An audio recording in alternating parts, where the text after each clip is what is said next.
Okay, this is technically my first video of 2026, so happy 2026. I know I just posted 2 videos in the past few weeks, but those were filmed last year and I just didn't come around to editing them because some life events were happening. As you can see from the background, I am in a new area. I'm in a new room. Thank you, Toby. So I have moved finally out of Eugene. Yes! Yes! I was gonna die there if I stayed any longer, and I quit my job. Crazy, I know, but it had to be done. It had to be done. Can you stop interrupting me, Mama? So I guess we should start from the beginning. I was born in January. I started working for the university in 2020, towards the end of 2020, during my freshman year. It was the first job I ever applied to. I literally didn't know what to expect, didn't know what was happening. Okay, bye. I interviewed over Zoom with my then boss, who was one of the librarians of the university. I didn't get it, but a week after I got to Oregon, I got a text from that librarian. She was like, "Hey, someone quit. Do you want the job?" And I was like, right, okay. So I wasn't your first pick, and I'm kind of just like who you're left with. But I was like, fine, I need a job. Like, I can't be petty, so I'll be fine, whatever. Get the job. I start late, so I didn't get trained on anything really. Like, it was just really like quick, fast, like boom, boom, boom, boom, boom, like figure it out. I worked at a reference desk, so I was helping people look for newspapers and obituaries and do their homework and write their thesis and do citation. Like, literally everything that had to do with research, I was the one people would go to alongside my 5 other coworkers, but like nobody cares. We barely work together at all. So there I was doing reference work, and the whole term goes by and it's all fine and dandy. I'm working like 5-hour shifts, like twice a week, if that, 3 times a week max, and not making that much. But I was blowing my money like crazy. I was going out all the time. I was like, oh my God, it's my first paycheck. I was like, I got my financial aid. I don't need to save money, which is so stupid looking back. But I was fine. It was fine. The job wasn't hard. I was working later in the day, so I wouldn't have anybody like watching me. Like, literally nobody in the library knew who I was. And I'm not saying I did, but I could have left the library at any moment in time to go get lunch with my friends in the dining halls and then come back whenever and then clock out, and or clock in when I left my dorm and clock out when I got back to my dorm, but that's neither here nor there. After the first year, my boss came up to me and was like, hey, so the department, the reference like department, is being shut down and I'm moving to a different department. And I don't know where that leaves you. And I was just like, right, cool, okay, now what? And I had her ask around and see if there was another department that could potentially take me in without me having to like reapply and do the interview and all that, because I hate that whole process of getting a job. Like, I can't do that. And that's how I ended up at the front desk. So the circulation desk, they took me in, and at the time it was a woman. I'm gonna name her Blue Hair because she had blue hair all the time. And she was the like current boss. Like, she wasn't permanent. She was just kind of like filling in for a position until someone else like permanently came in. And she was such a bitch. Like, she was just like mad all the time, upset, in her own world, put up her walls, like didn't want to talk to nobody, didn't want to do anything. Like, she was just so like nasty and bitter and just like upset all the time. At the time, I didn't understand why she was like that. And I kind of grew to know her like later on, but we'll get there. Her and I were going back and forth a lot because I was like from a different department and I moved into her department. She wanted to pay me less at like the level 1 student position level. However, I would get paid less. And her reasoning for that was that like I'm new to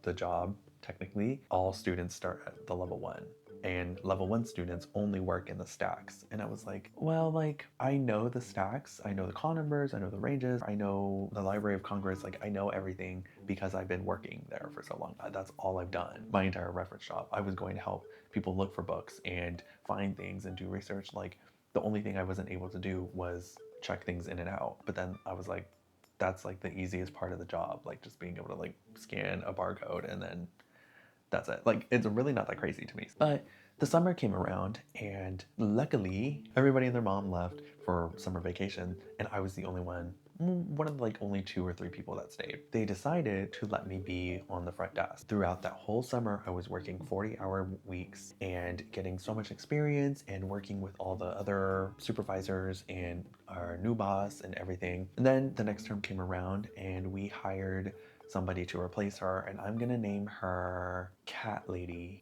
She has cats, but she doesn't like give Cat Lady, but I don't know how else to describe her, so it's gonna be Cat Lady for now. So Cat Lady's our new boss, and she sees me and she's like, wow, you have like, reference experience. You have experience literally in everything. So we're going to actually promote you from a level 2, which I became over the summer to be on the desk, to a level 4. They created a level 4 for me, particularly because I was on reference desk. It's all fine and dandy until my senior year. December of 2024, I am talking to Cat Lady, and she's like, we have a position open. I don't know if you have any plans. I don't know if you are like thinking about leaving already after you graduate, but like it's there if you want it, and like if you want the position, you should really apply for it.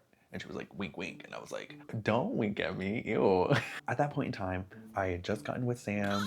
I was kind of like trying to figure out a plan for what to do after graduation, which terrified me. I was so scared every single time I would think about, oh my God, I'm graduating. Where am I going to go? What am I going to do? Am I going to be stuck in Eugene forever? Am I going to be stuck at the libraries? Like, what do I do? What do I do? And it seemed like the universe kind of was just like, shut the hell up. I do apply for the job because I'm like, well, if it's meant to be, then I'll apply and I'll get the job and then I'll stay for a bit, like probably not that long. I get the job and I immediately start working while I'm still in school. So then now I'm full-time staff and full-time student. I don't know, it wasn't that bad because I'm so used to working while I'm in classes. It wasn't that much work because I was in the last few classes that I needed to graduate, and they were not like the hardest classes, but they weren't the best. I was like in a math class and that was like kind of sucky, so whatever. But it was just a weird transition period because I had become supervisor for all these student workers that I was like a student worker with, and now all of a sudden I'm like telling them what to do and stuff, which was just weird. I ended up being hired as a full-time staff over at another library that blue-haired lady worked at, and she was like the big boss of all of that. I was like super hesitant. I was so scared. I was like, oh my God, she's gonna remember me. She's gonna know that I'm like, I fight for what I want. I fight for what others need. I speak up for people. But then I'm like, well, she was on the hiring committee when I was applying for the full-time position, so she knows who she was getting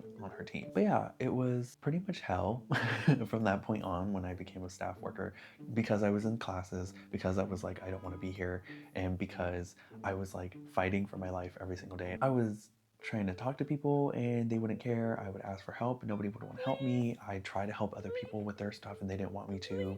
I was like going out of my way to find something to do because my first few months there, I was just sitting there. Like I literally had no projects, nothing to work on, nothing to do. And so I was like, well, let me start cleaning my office. Let me start cleaning the back. Let me clean the front desk, because when I was a student worker, all these things were like a mess and I couldn't find anything because I was like working in the main library, not this side branch library. Those first few months, I literally was just cleaning and like making things for myself. And then at that point, I was like okay with it because I'm in classes. So I just started doing my homework at work, but like I was just like, I don't need that much time and I don't want to just sit here all day doing nothing. I started talking to blue haired lady and I was like, oh, can I do this, can I do that? And she then like kind of just like associated me with these different parts of the library that like nobody else was caring about. And so I started doing a lot more than what my position like officially asked for. And that kind of like burned me out because now I have so much to do and I'm working so hard and I'm trying to get help and no one's helping me, and I just don't know where my position is. It was like I had the power to do things, but then I also didn't. I was just like being thrown around in a lot of ways, and I didn't love that. It wasn't great. I don't know how I survived that. But then it gets worse because blue haired lady gets laid off.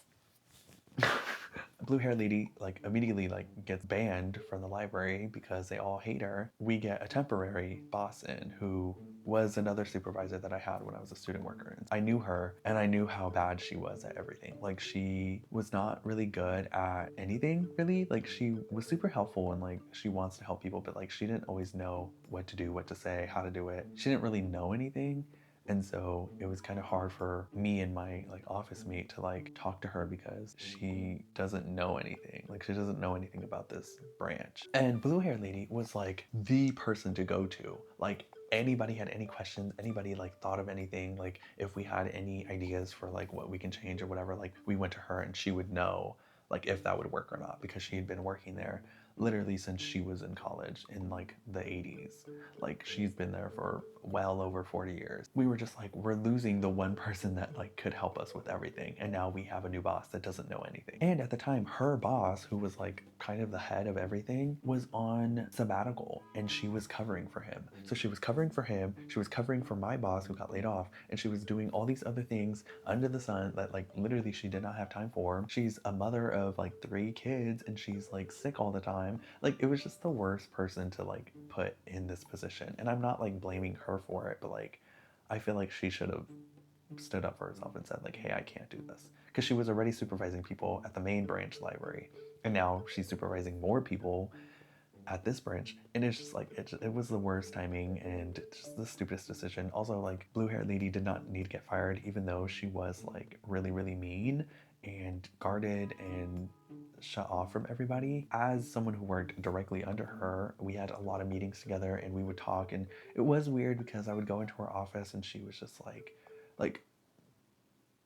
like mean, like a mad, mean mugging, like she was not there, not happy, not wanting to be there. But then as you start to talk to her, like you see the cracks of like her like personality and her humor, and like it was still scary because I was like, girl, you look like you're gonna kill me, and now you're like making a joke, and I'm like, do I laugh? Like, are you gonna get mad if I laugh, or am I supposed to laugh? If I don't laugh, are you gonna kill me? Like, Don't laugh. You can't laugh. it was so scary. I could then see like who she was, and then starting to talk more about like ideas for the library and what we can do and what we can change and what I can work on. It started to seem like everything that I was kind of coming up with, she was like, that's a good idea, I just don't know if we would be able to do it because I've tried to do that before and whoever said no. Or I also brought that up before, but like everybody ignored me and they didn't care. So I just don't know if they're gonna care. And then I would be like, well, I can still try. And she's like, okay. And then I would. And then everybody would be like, that's a great idea. We should do it. Yes, you have our full support. And I'm like, I feel so bad because I'm like, she's been acclimated and molded into this despiteful, unhappy lady who works at a job that everybody hates her because she's so upset all the time, but she's only upset and closed off because she's been given that in return. Like, I'm pretty sure she did not start her job like this. I'm sure she was kind of like me, where she was enthusiastic and wanting to help and going out of her way to do everything. And she was just getting hit with rejection after rejection after rejection. And that kind of like molded her and forced her to kind of like, okay, that's it. I'm not giving anymore. I'm not giving you my energy. And I was slowly being turned into that person. And it was scary to see because I was like, there's no way. Like, I would never do that. I'm always going to try. I'm always going to stick up for my student workers. I'm always going to stick up for what's right. After a certain point of being rejected or not being responded to or whatever, I was just like, well, what's the point? What's the point of me trying? Why am I here? So that was like kind of like a breaking point for me after she had gotten fired and me like coming to the realization that I was becoming her, where I wasn't going out of my way to speak to the students anymore. I wasn't saying hi, good morning, like welcome in, welcome to your shift, like let me know if you need anything. I wasn't checking in on them or asking them about how school was. I was just like sitting at my desk, doing nothing, ignoring my teams, not reaching out to anybody, not asking anybody for anything. If there was a problem or we were having an issue or something was dirty or messy, or like I would literally just ignore it because I'm like, everybody else is. Why would I be the one to be like, okay, now we need to clean this, and now we need to get this fixed, and now we need to ask this person to do this. Like, I was just like, what's the point? There's no point in me doing any of this. So I give up. I completely gave up, and it was not a great feeling. I didn't like feeling like that because I love helping. I loved my job. I loved working at the library. I loved helping people with reference. I loved helping everybody and anybody with projects and making the library more accessible and more fun and better.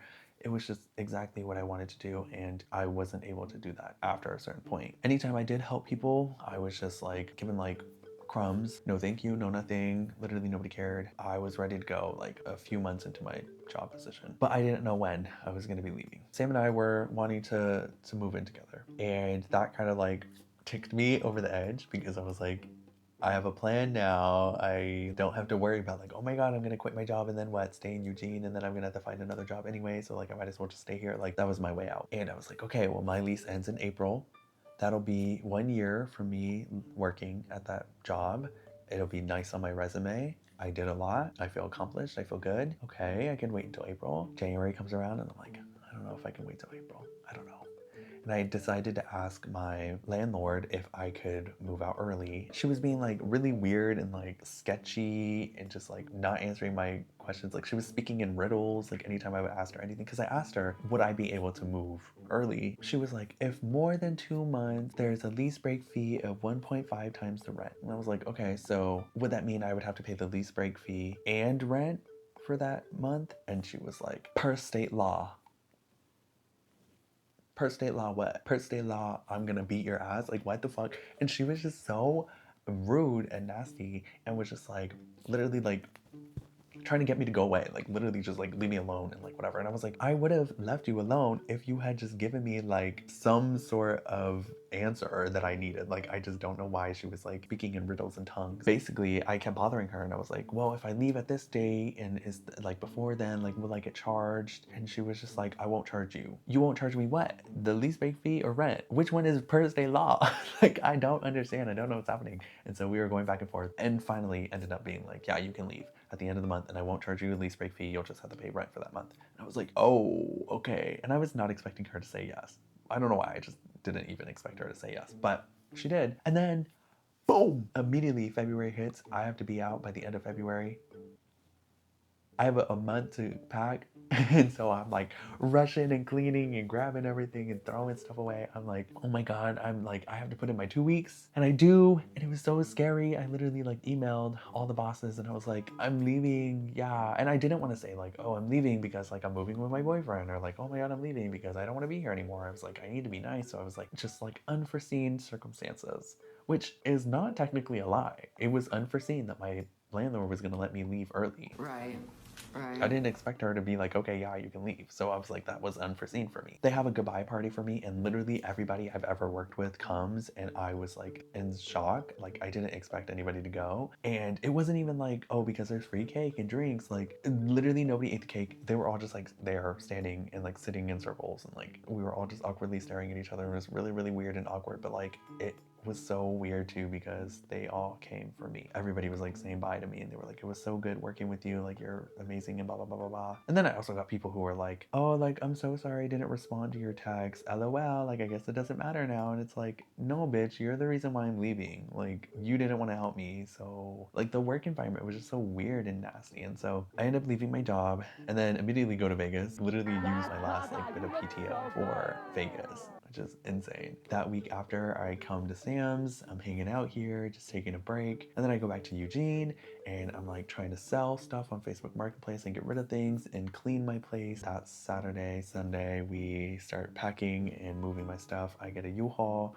bring it all here, bring some stuff to a storage unit, throw everything in there, and here we are. It's been a few weeks since I moved in with Sam. I've never been happier. I've never been so like stress-free and just present and happy and alive. It's just so amazing not having to worry about commuting or trying to figure out when I'm going to be able to see Sam. Vacations and seeing family, like none of it is a problem anymore. We get to have dinner together, we get to sleep together, we get to clean together. Like every little thing is like perfect at this moment in time. And I'm so grateful and happy. And now I'm taking this time to kind of like realign myself. Of course, as the new year comes around, it's like, okay, I have all these goals, I want to achieve all these things, but now I don't have any excuses. Like before, I was like, I can't do anything because I'm working or I'm in school or I'm full time or I have to wait till I graduate. Like all these things are now not affecting me. I'm unemployed. I have all day, every day. I'm kind of just sitting around. Like I can do these things. I really want to make a whole routine. I want to stick to that routine. I want to work on my goals. I want to change myself for the better. I just want like a complete refresh of my entire being in my existence. I am excited and I hope y'all are too. Hopefully I come back in the next video all jacked, jacked and tan and hot and sexy. But I'll see you soon. Bye.